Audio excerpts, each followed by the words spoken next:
आकाशमा बादल पनि खुसरम।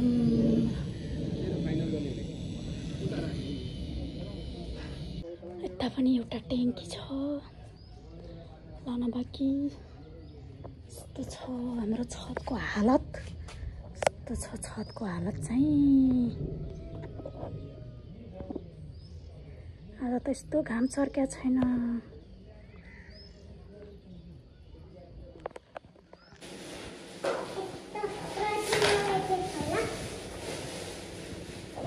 छोरी एकछिन त्यहाँ राख्नु न, त्यहाँ अर्को पनि हाल्नुपर्छ। यता आमा पनि हुनुहुन्छ।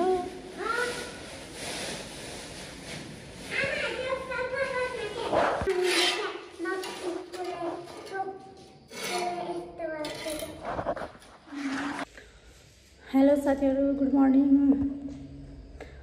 स्वागत छ यहाँहरूलाई मेरो अर्को भिडियोमा। अनि म चाहिँ अहिले नयाँ घरमा छु। अनि अहिले चाहिँ म यो कोठाहरू सफा गर्न लागेको छु। एकदमै फोहोर भइरहेको छ अनि धुलोहरू पनि छ। अझै घरको काम चाहिँ सकिरहेको छैन। अनि अब दसैँ अगाडि कलर गर्ने भनेको, अब दसैँ अगाडि नभए भयो। अब दसैँपछि चाहिँ लगत्तै कलर गरेर अनि त्यसपछि तिहारमा चाहिँ यहाँ सर्नु पर्छ। तिहारमा मात्रै होला जस्तो छ। अनि यस्तो छ यहाँ यतातिर किचनको कामहरू नि भइरहेछ। कम्प्लिट भएको छैन किचनको लागि। अनि त्यस्तै गरी अनि यता चाहिँ झ्याल छ, अनि यता ढोका पनि छ। अनि यहाँबाट चाहिँ बाहिर निस्किने कौसी। अनि यहाँबाट चाहिँ यस्तो देखिन्छ, घाम चर्किरहेको छ है। अनि यता चाहिँ अनि म चाहिँ यहाँ रुम सफा गर्न गएको छु। अनि यता टोइलेट बाथरुम पनि अब आज प्लम्बिङको काम हुँदैछ। अनि यहाँ धारा र टोइलेट फिट हुन्छ आज। अनि त्यसपछि यता चाहिँ किचनको लागि चाहिँ यस्तो तयारी भइरहेको छ। स्ल्याबहरू मात्रै राखेको छ।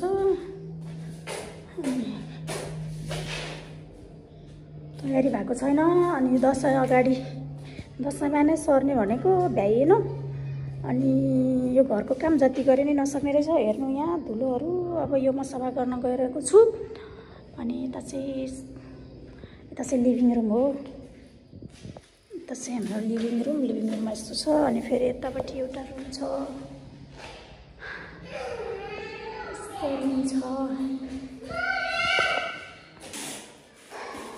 अनि यसरी नानी चाहिँ सफा गर्ने रे, यसो गर्न लागेको थियो। खै सफा गरेको चाहिँ त्यही हो।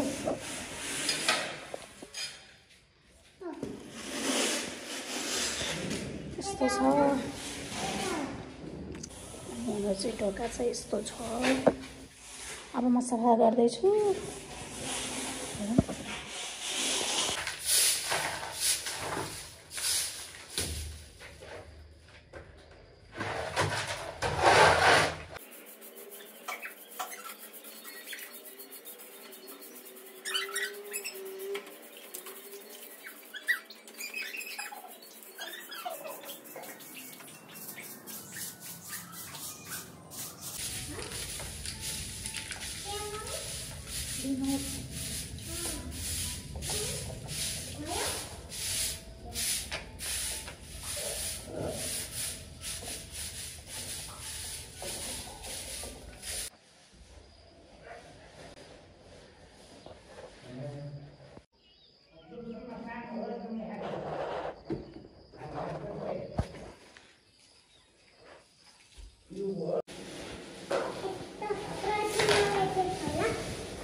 छोरी एकछिन त्यहाँ राख्नु न, त्यहाँ अर्को पनि हाल्नुपर्छ।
साथीहरु म चाहिँ सफा गर्दै थिएँ अनि यहाँ चाहिँ हाम्रो ट्याङ्की ल्याउने दाइहरु आउनुहुन्छ अनि त्यही भएर यताउति गर्दा गर्दा अब आधी जस्तो चाहिँ गर्यो अनि अब चाहिँ के हुन्छ हेरौँ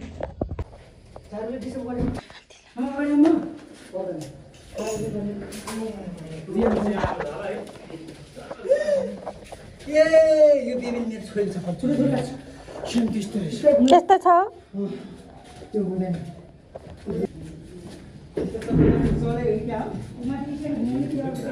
ट्याङ्की चाहिँ माथि लाग्नु छैन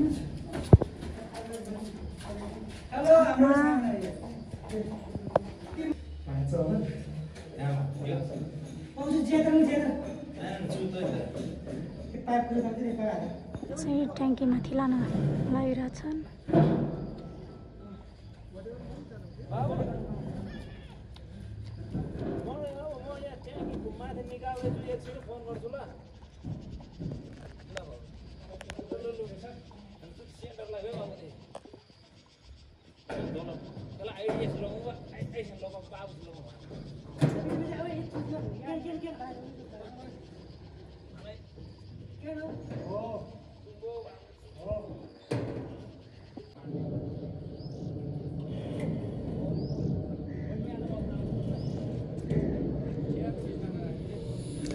आकाशमा बादल पनि कस्तो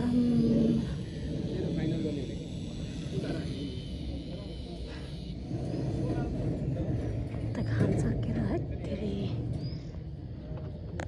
ट्याङ्की राख्ने काम हुँदैछ यता पनि एउटा ट्याङ्की छ लान बाँकी यस्तो छ हाम्रो छतको हालत यस्तो छ छतको हालत चाहिँ आज त यस्तो घाम चर्क्या छैन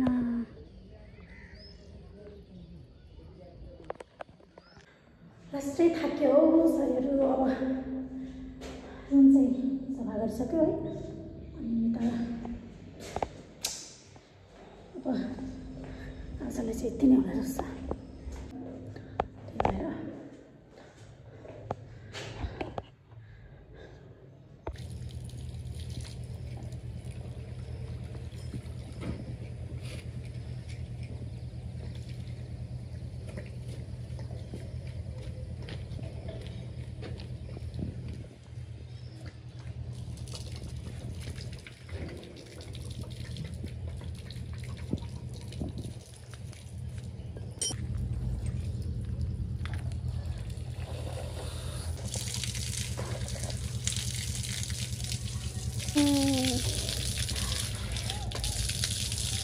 अनि यस्तो हाम्रो घर बनाउँदैछ क्या है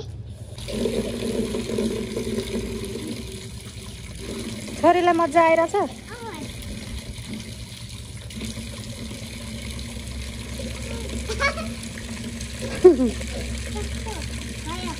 म चाहिँ माथि टपको एक साइड चाहिँ सफा गरेँ अनि अझै तलको फ्लोरमा चाहिँ अझै धुलोहरू नै छ अब भोलि पर्सि सफा गर्छु आजलाई चाहिँ एकदमै थाक्यो अनि अब खाजा खाने टाइम पनि भयो त्यही भएर अब खाजा बनाएर खानातिर लाग्छु अनि नानी पनि खाजा खाने भनेर रुन थालिसक्यो अघिदेखि नै अनि त्यही भएर अब हामी चाहिँ दसैँमा अब भोलि पर्सिको दिनतिर चाहिँ घर जान्छौँ होला गाउँमा अनि सबैजनालाई चाहिँ ह्याप्पी दसैँ भन्न चाहन्छु अनि गाउँतिर जाँदा पनि भिडियो बनाउँछु होला अनि भन्न चाहन्छु र आजको भिडियोमा चाहिँ यति नै भन्न चाहन्छु फेरि पनि हेर्दै गर्नु होला बाई बाई सी यू अस्ट्रै थाकिसकेँ एकछिन आराम गर्छु अनि खाजा बनाउँछु बाई बाई